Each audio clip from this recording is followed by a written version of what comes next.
Alright, you're listening to Radicast 1980X. I'm Adam Dravian, and with me is... Jessica Safron. We are the creators of Satan Ninja 1980X, a mega radical 80s themed comic that you can read for free at satanninja.com. I write the comic. And I co-write it and do all of the art.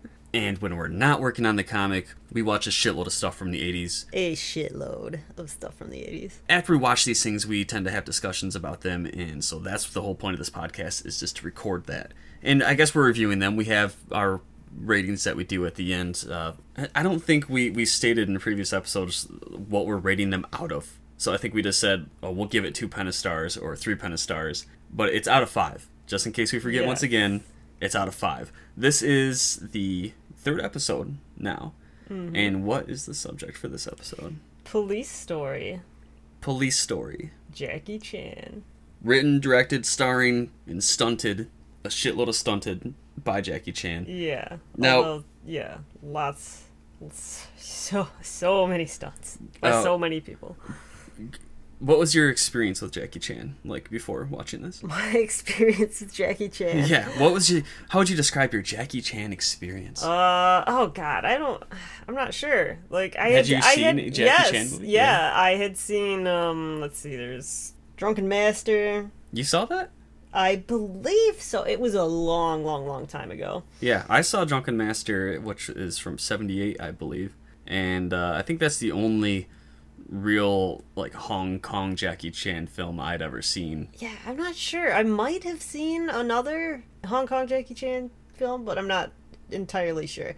I know that, I don't know, when I was maybe 11, 12 or something, was when Rush Hour came out, and I definitely saw that a couple of times.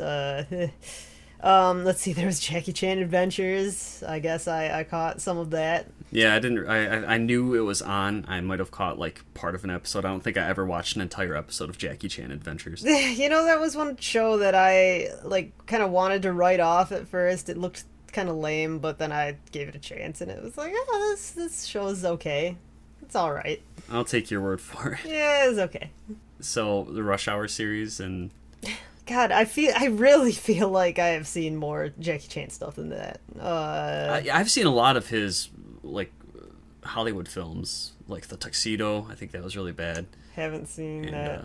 Yeah, I might have seen one of the Rush Hour movies. They showed it at school, at the alternative high school I was at, probably for a reward that nobody, like, was caught with drugs that week or something. Oh, gosh. But I wasn't really paying attention, so I don't remember it very well. Oh, boy. Well, actually, I think the first Jackie Chan film I ever saw was Rumble in the Bronx when I was younger. I've never seen it. I've heard of it. I don't remember it very well. There's the only thing that sticks out in my memory about that movie is that there was a scene where this boy was playing a Game Boy, and you could see very clearly that there was no game cartridge in the Game Boy. Oh my god. And that pissed me off so bad when I was a kid. I was like, what the fuck? He's not even playing a game. They couldn't put, like, Tetris, Kirby's Dream Land, like, something to slam it in there so he can, like, at least believably be playing something. And, of course, the sounds that they're playing are, like, Atari sounds, like Joust. Or Pac-Man, because I had Joust for the Game Boy, the Game Boy port or whatever. Well, even in a modern movie, someone can be playing an Xbox and the sound people will put in, like, Atari sounds, because that's all they think of when they... you can play Atari games on an Xbox. Yeah, because that's what everyone's just playing the Atari retro Everybody collection. Doesn't have to. Actually, just the people in the movies. We play a shitload of old retro games, so it shouldn't be talking. God, shut up. Jesus. Okay, I'm done. Well, you carry the podcast now. You know, I did see Jackie Chan being Chun-Li in a clip from City Hunter, like, forever ago when I was a teenager, and that's based on... Everybody's seen that. I've never seen the whole movie. No, but it's based on a manga, and I actually own the first 2 volumes of that. And have you read it? Yeah, I read those, but it like forever ago. You know, when I was like 16 or something. So yeah, 11 years ago. Does the main character become Chun-Li in the manga? I don't think so. I don't remember. Well, actually, maybe he did. Probably not, though. I don't think he possibly could, because the manga manga was from the 80s. Yeah. So it was pre-Street Fighter 2. Yeah, Street Pre Fighter Chun-Li. 2 was 90s. Yeah, well, Street Fighter 1 was 89, I think. No, I think it was 88? no. Street Fighter 1 was, I believe, 87. Oh, and the really? sequel to Street Fighter 1 was going to come out in 89, but they decided to retitle it Final Fight. Final Fight, that's right. And then because it was such a different game, it wasn't a tournament fighter, it was a street brawler. Yeah. And that came out in 89. And then Street Fighter 2 came out, I think, in 91 or something like that. Well, I'm sure most people have probably seen the Jackie Chan being Chun-Li clip. Most people in the world have seen that, yeah, I'm sure.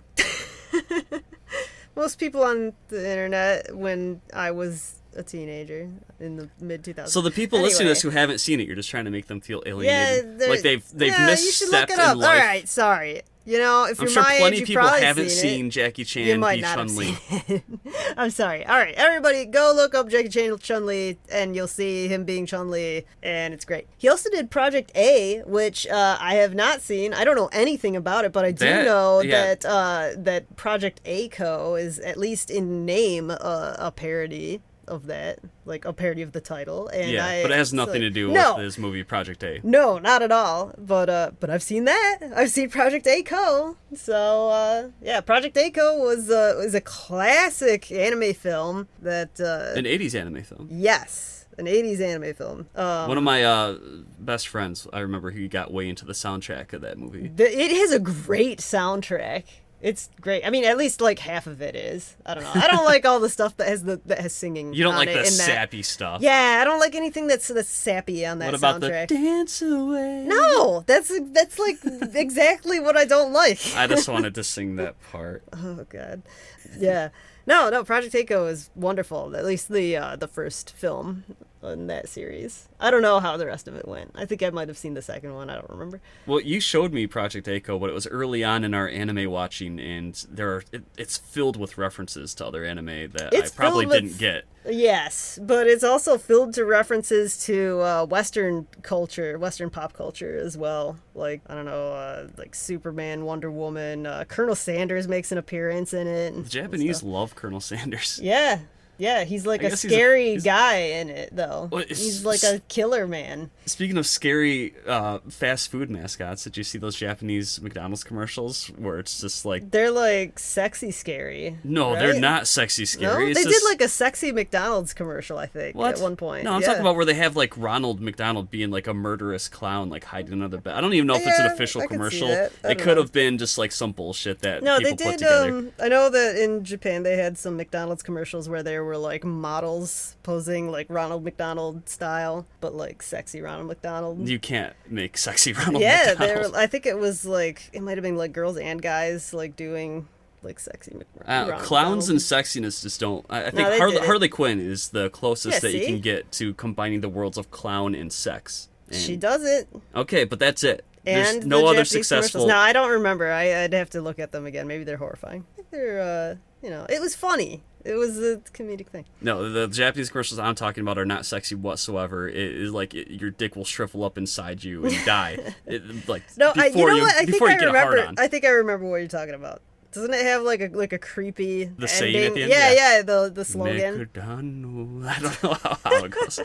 Yeah. Yeah, so that's my Jackie Chan knowledge, I guess, experience. Which is mostly anime and manga. That doesn't even directly involve him. No. Wow. And Yeah. Jackie Chan's adventures. Good job. Jackie Chan. Hey, he himself was at like the end of every episode, at least. But he didn't voice his own character? No, he didn't. I'm pretty sure he did not voice his own character. Did he introduce the episodes like Howie Mandel and Bobby's World? I don't think so. I think he just did outro things. Did Howie Mandel do his voice? Probably. Hey, I'm Jackie Chan. No, actually, I think that the guy who did Jackie Chan's voice... Now, I am not sure about this. This is just my guess. But I remember thinking that he sounded like the guy who does Nightcrawler's voice in the X-Men Evolution animated series. I wouldn't know. Never saw any X-Men cartoon beyond the super radical 90s one. I don't care about no X-Men Evolution. Wasn't it 90? Maybe it was 2000s. I don't know. But it's funny because the accent, I think, sounded very, like, similar. Like, Nightcrawler's supposed to be a German guy. but it Wait, they sounded- gave a dude with an Asian accent a similar accent to a German No, guy? I think that it was just a pseudo whatever. Like he was just doing an accent, and it didn't sound German or Asian. I could be wrong. It's been just forever since I've seen foreign either man of those. voice. Yes. Oh, I'm doing. It's like you when you do an accent. Yeah. It's just. Oh, I'm doing foreign accent. Yeah, okay. I am the worst at impressions and accents. Other than like Yeah, I pretty have bad. maybe 3 things I could do. But Most moving of on. your impressions Moving are on. old man. I think. Yeah, that's no what matter you what. think. Okay. But Police Story Police Story. is the first 80s Jackie Chan movie I've seen. So the plot of this movie is Jackie Chan is a policeman, and it's his story. What a generic fucking title Police Story is. Yeah. Well, didn't he do that on purpose? I guess he said something about wanting to, because when he had released like Drunken Master or like Fist of Snake Eagle or whatever the fuck those kung fu movies are called, people, when he'd announced the movie titles, other Hong Kong production companies would start making movies similar to it, like Drunken Master. They're like, oh, you know, we'll have Drinking Masters and stuff and kung fu and try to beat him to the punch or ride the coattails. And he didn't want someone to be able to do that, so he thought he'd name it something like Police Story, and they wouldn't know what to make of it, which is weird, because then, like, oh, they'll just make cop movies, you'd think. Like, it's not hard to decipher what Police Story is about. Oh, Jackie Chan's making a movie called Police Story? Maybe it's about police, and it has kung fu stuff in it. Yeah, I don't know. I guess you know. I keep hearing that like Hong Kong is just all about the bootlegging. I guess. Yeah, like, but I dated a guy whose parents were from Hong Kong. And Don't he, talk about your ex-boyfriends. Oh, I'm so sorry. Well, hell, you know, he said that like when he'd visit Hong Kong, it was just like bootleg mania there. You know, it's crazy. That's what I've heard. I've never been there. The most I know about Hong Kong is what I learned from the Jean-Claude Van Damme movie, Double Impact. One of the greatest movies of all time. Yeah. But that's not 80s, so we can't talk about that. Oh no. If your goal when naming your movie is to make it so other people can't tell what it's about and can't copy it, why didn't he name it something like Vengeance? Or, I guess he could tell it's a revenge story if it's vengeance, but he could have named it something just super generic, like Blood Tide, or Adrenaline. But Police Story kind of, it does tell people what it's about, so Yeah. it just seems like he could have come up with something better than that to mask what the movie's about than to say it's a police story, because it fucking is. Oh well. Okay, so the story, I get your point. Yes. the story of Police Story is that there's a dude who's a bad guy, he's a criminal guy. I don't know. So many movies have. I don't know what the fuck the mafia of Hong Kong is. I know there are the triads in China, but in Hong Kong, I have no fucking clue. There's the Yakuza That is definitely in not Japan, China. but Hong Kong's like its own thing. So maybe they have their own Hong Kongese. What do you say? Don't- Hong Kongian? Don't ask me. I'm gonna say Hong Kongian because that's kind of fun to say. Oh man, I have actually heard that the word that you call someone from Hong Kong is Hong Konger, which I am never ever going going to do. What? No, That's I'm like the official okay. thing that you're. So supposed to Jackie say, Chan I guess. is a He's a Hong Konger. He's a I Hong guess. Konger. That's awesome. That just sounds so bad. Man. I don't know what's wrong with that. What's wrong I with don't being know. a Hong Konger? It sounds silly. Okay, what's someone from Michigan like us? A Michigander. Yeah, and how fucking stupid is that? that? Sounds so stupid. Wouldn't you rather be a Hong Konger than a Michigander? I don't know. I don't even know. That is a tough choice. Yeah. Yeah. Okay. So bad businessman or whatever has illegal activities, and they're gonna bust him. The police are gonna bust him. So the whole start of the movie is like the sting operation, where they're gonna bust him by driving vehicles through a village that's on a hillside. Yeah. And this part of the movie comes up, and I'm like, oh my god, this is insane. All of these stunts are real. Yeah. Oh my god, these They- people are getting they have to be getting severely injured and stuff. There were a lot of injuries, and it is striking watching this action sequence. It's like a chase sequence down the side of a hill. It was incredible. And where vehicles are just plowing through buildings, and people are standing on the buildings when it happens, and there's no safety nets. Yeah, everybody, there There's- are tons of people standing on roofs as, these cars are just collapsing the buildings right beneath them. And and they're just stuff. driving like 6 or so vehicles down the hillside through the fucking shanty town or whatever the fuck it is, the District 9. Hong Kong version, District 9. They're like just driving through those. They're collapsing. People are scattering left and right. I don't think Jackie Chan even told the people of this village that he was going to do that. I think he just took these vehicles and just drove through their fucking town. And then what are they going to do? Could be. You're going to confront Jackie Chan and be like, "Oh, my house is destroyed." And he's like, "Well, I'm Jackie Chan." Yeah, that's probably what happened. Yeah. No, actually, what did happen was a couple people got really, really hurt, and at least one person almost died. And was, I don't know, but Jackie Chan was just like, he was talking about it in the because one of the cars scenes. went off the track from where they're supposed to be and, like, hit somebody and tore him up. Yeah. Yeah, like, he was all bloody and shaking, and, like, they couldn't find him at first, and everybody's freaking out and stuff. And then there's the scene where Jackie Chan's chasing after the bus that the bad guys got on, and he my God. like attaches an umbrella to the bus, and he's hanging off like Indiana Jones style, but for real. For real. Yeah. For real. And doing all these bus stunts, and then eventually people like go flying out the bus window when it comes to a stop, and they just like through the windows. It's like a 2-story bus, and they fall from the top, crashing through the bus. window. Yeah, double-decker, and to the pavement. Just they just crumple like head first into the pavement. I don't know if they actually hit their heads. It looked like they might have hit their shoulders. Yeah, but yeah, they got fucked up. They got really fucked up. They were not supposed to land that way. Yeah, there was supposed to be a car that they were supposed to be catapulted out the window onto the hood of the vehicle. Yeah, but the bus they did not braked too well. Yeah, they did broke not. Too well. Broke too braked. Well? It braked. Yeah, it braked too well. Yeah, Air brakes. They didn't anticipate the bus, like the way that the bus braking would work. Yeah, and they didn't do tests. It settled back, and so they flew out and fell way short of where they were supposed to fall. And they're working on such a micro budget that they didn't do trial runs of these things. They just okay, let's do this, and we'll just shoot it. And the camera's going to keep rolling. Jackie Chan told people, keep the cameras rolling. I'm the director. Don't cut it no matter what happens to me until I say to cut it.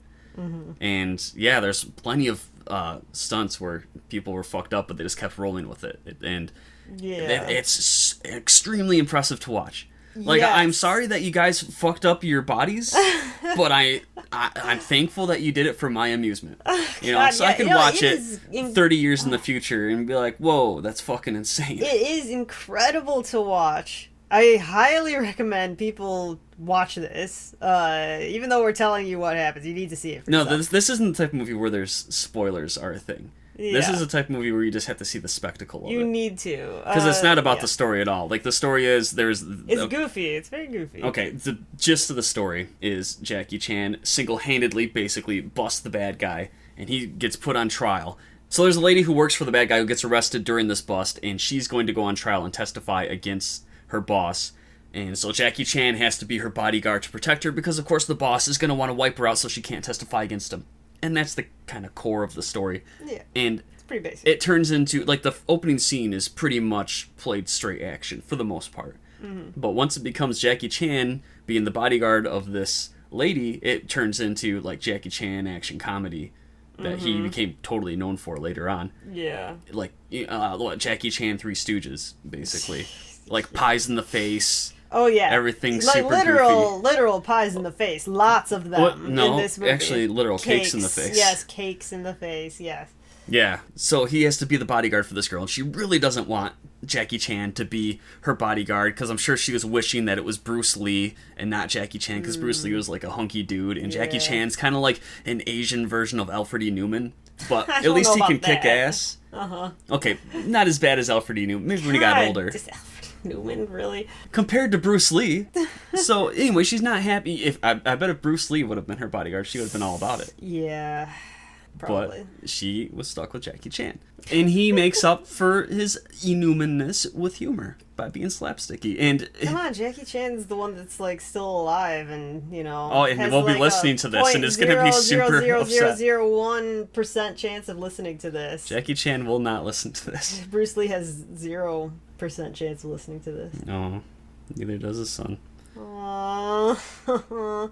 Anyway, so Jackie Chan's idea of humor for this scene as he's protecting the girl for the first night is to have one of his cop buddies break into her house with a mask and a knife and try to kill her for pretend, but she doesn't know it's pretend, and he's supposed to come to the rescue and make her more accepting of his protection, because then she'll see, like, oh, wow, there were mass killers trying to get me, now I really do need a bodyguard, and I won't be as difficult. This whole thing is to make it so she's not going to be as difficult for him. Yeah.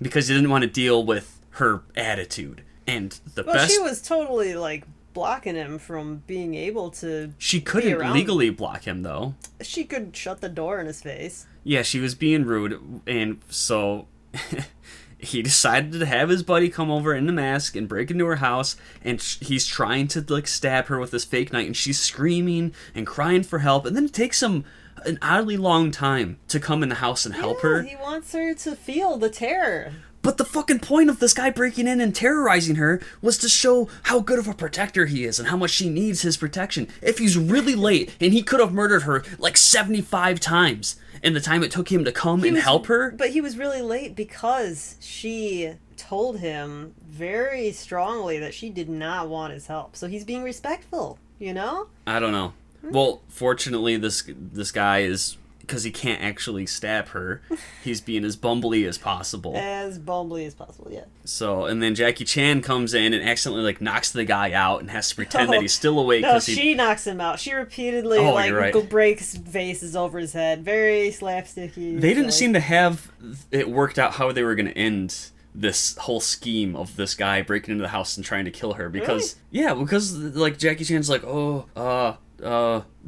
yeah, because she kept knocking him out. Even before that, he's, like, fighting with them, and then it seemed like they're trying to figure out, like, well, how do we end this? Like, are you just going to leave? And she wanted to call the police, and he was like, no, I can't call the police, and he stopped her from doing that, and it's like, okay. Yeah, I don't know. So there's that scene. They were both being bumbly, I guess. They bumbled their plan away. It's really, really silly. So they terrorize this girl, and that convinces her, like, I need Jackie Chan to be my bodyguard. And he says, okay, let's go back to my place. So they go to his place, and then they get attacked on the way there by a bunch of dudes, right?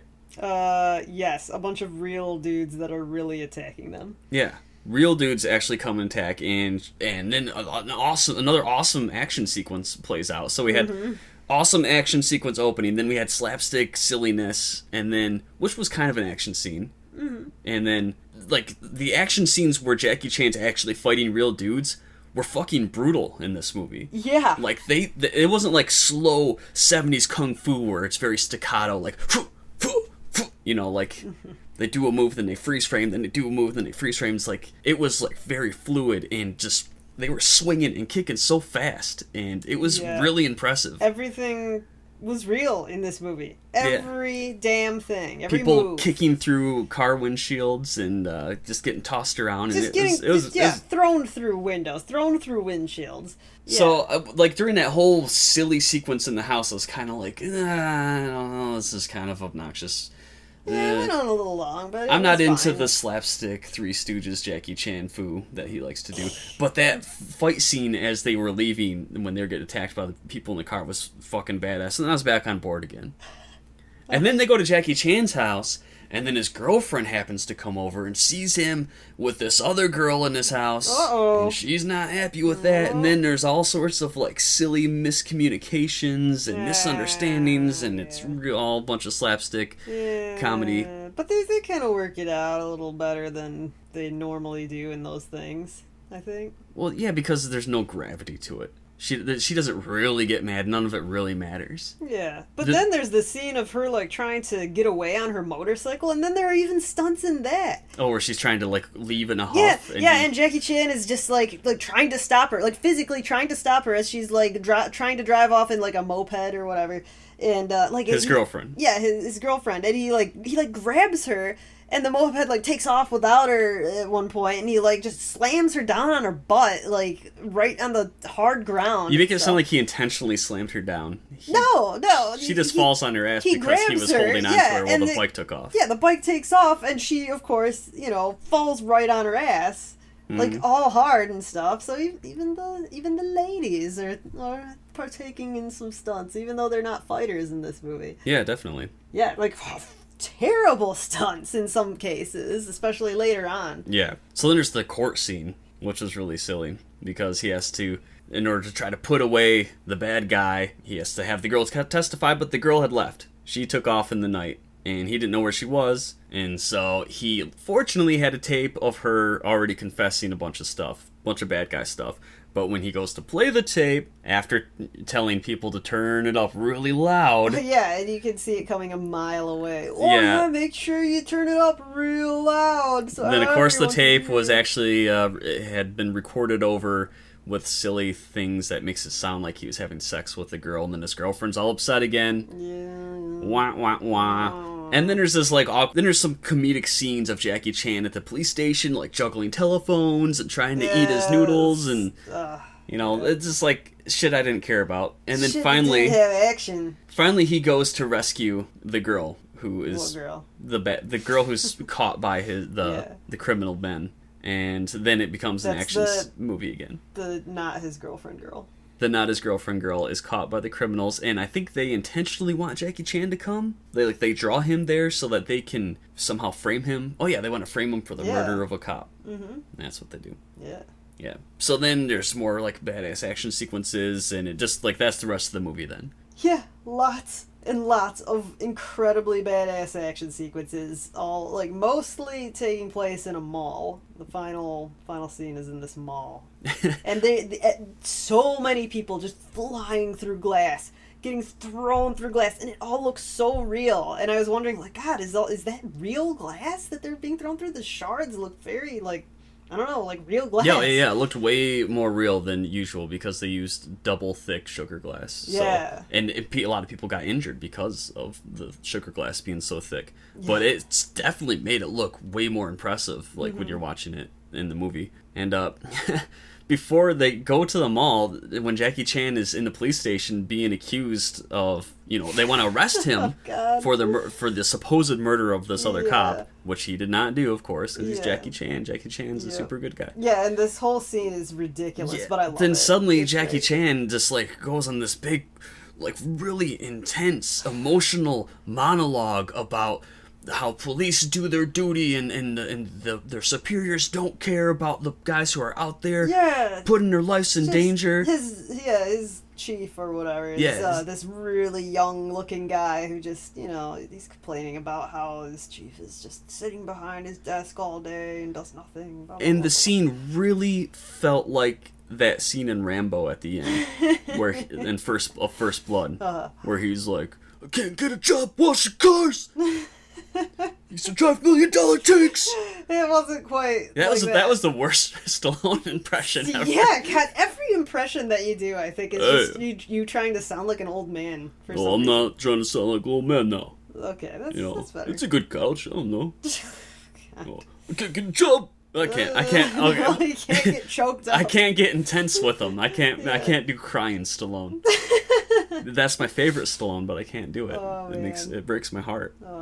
So yeah, the whole finale of the movie is in a shopping mall, and it's just glass breaking the movie, which they actually the crew members nicknamed the movie Glass Story because of the finale with how much like everywhere a guy goes, there's just glass there for them to shatter through. Even the women, they go shattering through glass displays. Shattering women. Shattering women left and right. Yes, just shattering those bitches. It's super good. Let's rate it. It's insane. Let's rate Police Story. This is a tough one because it's kind of like two movies. It's a very schizophrenic movie. Yeah, it has a little bit of that going on. Like, because you would think that with how silly all the non-action sequences are, with how fucking, like, Three Stooges, slapstick, cake in the face, goofy they are, that the action sequences would continue that. And there is that one action sequence that is, like, a comedy action sequence with the fake killer and Jackie Chan pretending to fight each other. But then the rest of the action sequences were something that you would expect in, like, a serious balls to the wall like revenge story or something with just how they were going at it. There was still like there was such over the topness with a lot of the action that it kind of lent itself to this slapstick movie, But they avoided it like using flowery kung fu. Like obviously everyone in this movie is a fucking kung fu master. Like everyone who's fighting they wanted it to look very like street fighting and... Yeah, for whatever reason, this cop is a kung fu guy, but they never talk about that, or like, I don't think he's even supposed to be a kung fu master, it's just that he is, I don't know. But they try to blend the kung fu style fighting with street fighting, so it's a lot more brutal looking, and not so much like a poetic dance like some traditional kung fu but fights I don't can think seem. that really takes away from the comedy of the film. Like, I don't think it was that crazy of a departure. What about his like Rambo monologue? I can't was wash kind of cars. Funny. But it seemed like it was trying to be real drama for that moment. He was trying to be really dramatic. But it was so insane. I kept thinking or saying like oh my god. It did seem weird doing? that he took the police chief guy hostage and stuff. Yeah, and like it seemed like out of nowhere and weird and crazy. Yeah. I don't know. I think that there was an element of humor in that. So what would you rate it out of 5 stars? Oh, I know. I guess we'll go through the Satan Ninja themed ratings first. Right. Okay, Satan factor, no Satan factor. There's no Satan. No, in this movie. Ninja factor, kung fu. No, Brutal kung fu. They're not kung fu. It was Okay, kung fu. Martial arts. It's a martial art related movie. Yes. It was kung fu disguised as street fighting, but nobody street fights like these guys who are doing. Okay, but And there's a killer in a mask. Ninjas aren't kung Killer fu. in a mask. Yeah. I know he was a fake that, killer. I would. Yes, I agree. So there's a little bit of a ninja factor. Asian people. Yeah, little bit of a ninja factor. Sure. Okay. I agree. 80s factor. Ooh. That's kind of weird because it was not. I mean, when we think about the 80s, we think of U.S. 80s. Being American and always thinking about ourselves. Oh, sure, but the 80s happened elsewhere in the 80s. Yeah, I mean, I guess Especially, Hollywood movies played around the world, so I guess sure, that would yeah. kind of proliferate throughout the different cultures and influence them. I mean, Hong Kong seems, I guess it seemed pretty 80s. No? This movie in particular, I don't know if I would say I could have easily, the score was pretty 80s, but the look of the movie could have been 70s, I don't know. Yeah, it was kind of 70s for some of it. I thought the theme song of the movie sounded like a pretty 80s theme song. Yeah? Yeah. Yeah, I don't know. I guess. Early 80s. Sure. So not too high in the 80s factor. No. The boob factor is pretty much non-existent. Like there wasn't any TNA in this movie whatsoever. There are two babes, They're but cute girls. they didn't really do it for me. They're cute. And they certainly aren't ever like dressed. Well, I guess one of the girls wears like a nightie, but it's like the least sexy nightie. It wasn't like a very provocative scene thing. where she's the girl is trying to like be seductive toward Jackie Chan. There's pseudo seduction, although it was just to make her sound like all innuendo-y on that recording to make Jackie Chan look like a fool. But no boob factor. It fails the boob factor. For an action movie from the 80s, like it's required that an 80s action movie has some, like, you go to a strip club so you can have some titties in the background, or some like quick scene of a girl sunbathing as like a Jeep drives through her fucking yard or something, This movie was all about the action. There's usually that one little quick scene. No, these boobs or just lingering. went flying through glass. That's Yeah, I what guess. these boobs Yeah. did. Okay. That's terrible. What a waste. No, it was great. Okay, so yeah, no boob factor. And what about for sliding 3 stories down a pole and slamming through a little house factor? Holy shit. Oh my god. So high. Yeah. Literally, so high up he slid. Yeah, the God. big climactic stunt of the movie is Jackie Chan jumping on this pole and sliding down, like, through this 3-story mall, like, down this pole and into... like this little, I don't know what the fuck that was, a doghouse? Why was there a little house there that he fell onto? Something with a glass roof. They probably just wanted more glass for I him thought it was wooden and he fell through the wooden roof. I don't remember, but it looked like it I don't know what a it lot. was. It looked very painful. Yeah, it definitely looked painful. And they didn't do any, again, no trials.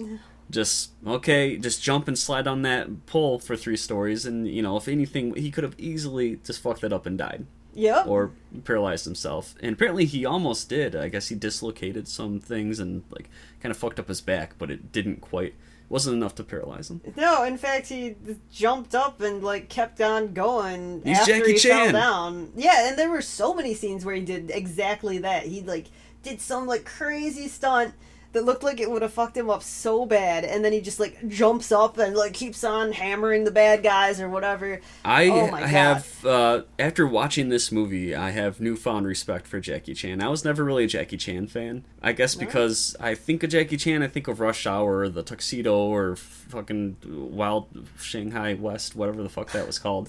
And they're just shitty movies that I never really was into.